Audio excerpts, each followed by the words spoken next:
የአዲሱ ትውልድ የኢትዮጵያም አዲስ ጄት መብረቁ GF-17 እየመጣ ነው።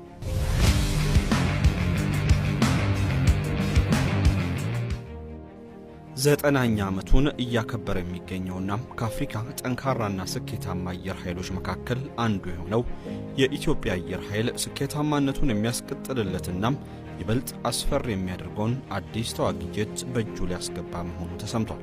በህንድና ፓኪስታን ግጭት ተሞክሮ የፓኪስታን ጦር የአየር የበላይነት እንዲወስድ ያደረገውና በርካታ የህንድ ተዋጊ ጄቶችን ያደባየው GF-17 ተዋጊ ጄት የኢትዮጵያን የአየር ኃይል ለመቀላቀል ተቃርቧል። በሶቪየት ህብረት ተዋጊ ጄቶች ላይ ተንጠልጥሎ የቆየው የኢትዮጵያ አየር ኃይል አሁን ፊቱን ወደ ፓኪስታን በማዞር አዲስ አይነት ተዋጊ ጄትን ለመቀበል ዝግጅቱን እያጠናቀቀ ነው። የዘርፉ ተንታኞች እንደሚሉት በዩክሬን ጦርነትና በመካከለኛው ምስራቅ ባለው ግጭት የተነሳም በዓለም ላይ የጦር መሳሪያ እጥረት በመፈጠሩ ሀገራት አዳዲስ የምርት አቅርቦት ሰንሰለቶችን እየፈለጉ ይገኛሉ።